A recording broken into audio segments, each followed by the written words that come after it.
I never imagined temptation would creep into my life so quietly. My name isn't important. What matters is the choice I made, the one that still haunts me. I was 29, living in what most would call a comfortable relationship. Daniel, my long-term partner, was steady, reliable, and committed. We had built a life that looked perfect from the outside, but inside, something was missing.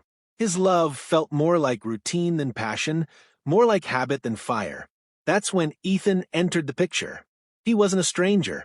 We worked in the same office, sharing the same break room, exchanging polite nods for months before fate placed us on the same project. He had a confidence that drew people in, not boastful but quietly magnetic. His laughter filled spaces in ways Daniel's silence never could. And though I told myself it was harmless, I found my gaze drifting toward him more often than I cared to admit. The first time we spoke beyond work was unremarkable on the surface, just two colleagues waiting out a rainstorm in the lobby. But the conversation lingered long after I went home. He asked questions no one else asked, questions that made me feel seen rather than overlooked. There was a warmth in his attention, a subtle intensity that awakened something I thought I had buried. I tried to dismiss it. A simple crush, I told myself, nothing more. Yet every encounter left me both restless and alive. Ethan would remember details of my stories, laugh at my dry humor, and meet my eyes in ways that felt deliberate. The more Daniel grew distant, late nights at work, distracted dinners, the more I found myself craving Ethan's presence. The conflict stirred within me like a storm I couldn't control. I loved Daniel, or at least I believed I did. But with Ethan, I felt something sharper, more dangerous.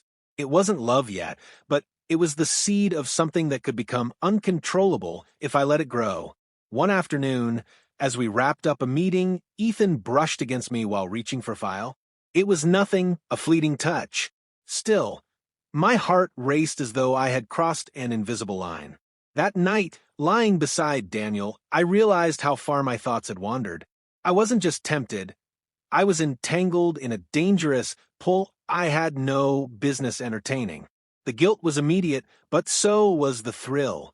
Every fiber of my being knew I should stop before the spark became a flame. Yet the flame was already flickering, and I wasn't sure I wanted to put it out. As I drifted to sleep, one thought echoed louder than the rest. I should have stopped then, before it was too late. The days that followed unfolded like a dangerous game I couldn't admit I was playing. Ethan and I began spending more time together under the excuse of collaboration. What started as casual exchanges in the break room shifted into private conversations that stretched far beyond the demands of work. I told myself it was harmless, but in truth, every word carried weight, every glance felt charged. Ethan had a way of listening that disarmed me. He leaned in, not just with his body, but with his entire attention, as though the world fell silent when I spoke. Daniel, on the other hand, barely noticed when my mood shifted. At home, dinners were filled with silence, broken only by the sound of cutlery. At the office, Ethan's voice wrapped around me like a warmth I hadn't realized I craved. The boundary between friendship and something more blurred gradually, like a fog rolling in until the landscape disappears. Ethan and I began sharing secrets, dreams, disappointments, fears. He told me about his loneliness, how he longed for something real, something electric. His confessions stirred an ache inside me I had tried to bury for years. One evening, after a particularly long meeting, he offered me a ride home. I hesitated, then agreed, convincing myself it was practical. The car ride was filled with laughter, but when he pulled up outside my apartment, the laughter faded into silence. His eyes lingered on mine for a second too long, and in that moment I felt the world tilt. Nothing happened, no touch, no kiss, but the air was thick with everything unspoken. That night, lying beside Daniel, I realized how close I had come to crossing a line.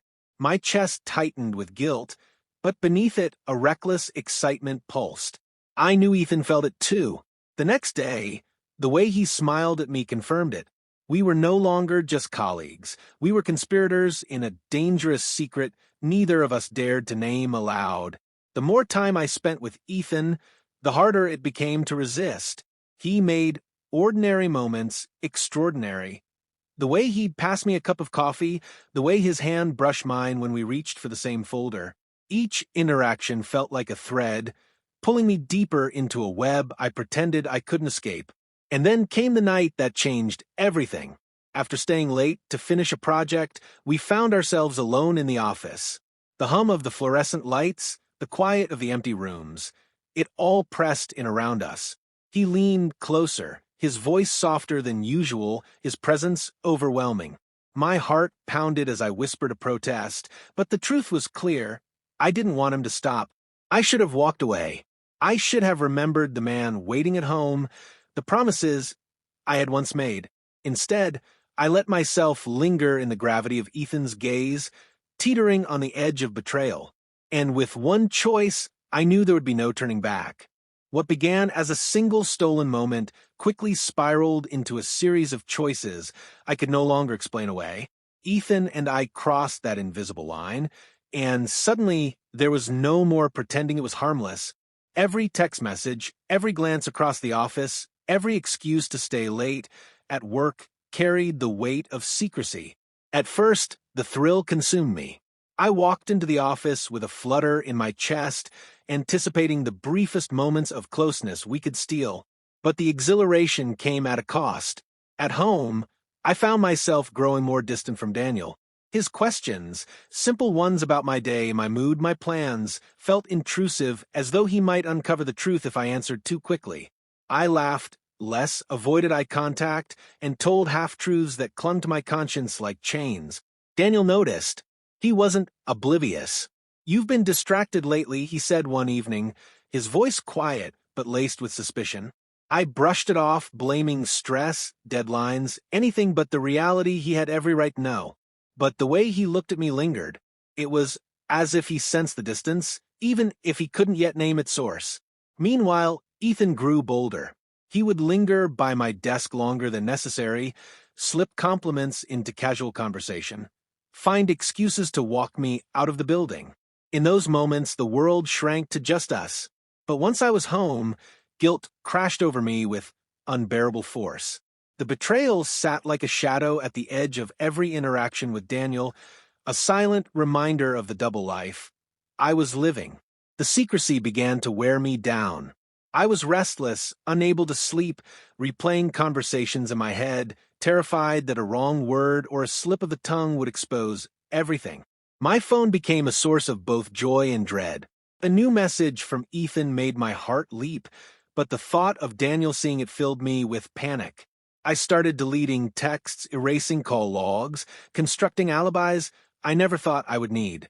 The weight of it all pressed harder when a close friend casually remarked, "You seem different lately, happier but distracted." The comment, though innocent, left me shaken. If she could see the change, how long before Daniel did too? The cracks in my carefully built facade widened further one night when Daniel asked, "Is there someone else?" My heart stopped. His words hung in the air like a blade. I denied it immediately, my voice steady, but my pulse betraying me. He studied me for a long moment, and though he said nothing more, the doubt in his eyes was unmistakable. For the first time, I realized the life I had built was teetering on the edge of collapse. I was balancing between two worlds, one of security and one of passion, and sooner or later, I would fall. And deep down, I knew the truth. The fall was coming faster than I wanted to admit. The fragile balance I had clung to could not hold forever. Secrets, no matter how carefully guarded, have a way of surfacing. Mine unraveled one ordinary evening in the quiet of our living room. Daniel had borrowed my phone to check the time, and in that brief moment, a single notification appeared, Ethan's name glowing on the screen with words that stripped away every layer of denial. "I can't stop thinking about you." Daniel's face hardened, his silence louder than any outburst could have been. He handed me the phone slowly, his eyes burning with a mixture of disbelief and pain. "How long?" he asked, his voice raw, almost pleading. There was no use lying. The truth had finally cornered me. and I could feel my world collapsing with each breath. "I never meant for it to happen," I whispered, though even as the words left my mouth, I knew they sounded hollow. Betrayal is never an accident. It is a choice repeated until it becomes a pattern. Daniel's hands trembled as he ran them through his hair, his shoulders sagging under the weight of my confession. The days that followed were filled with silence, tears, and questions I could not answer. Ethan, once the source of my escape, began to fade into the background.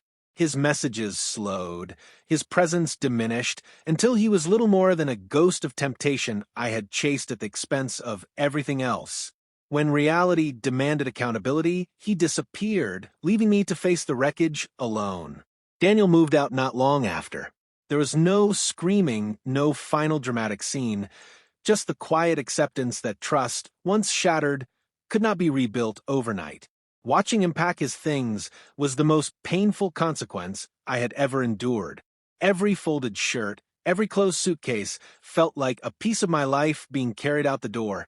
In the stillness that remained, I was left with nothing but my reflection and the choices that had led me there. The passion I thought I couldn't resist had burned out quickly, leaving behind only ash. The thrill was temporary, but the damage was lasting. I had not only betrayed Daniel, but I had also betrayed myself, my values, my promises, my sense of integrity. Looking back, I see the warning signs I ignored. The first spark, the stolen glances, the secret conversations. I should have stopped at the very beginning, when temptation first appeared.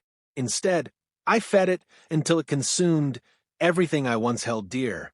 If there is one truth I have learned, it is this: betrayal never feels worth it when the dust settles.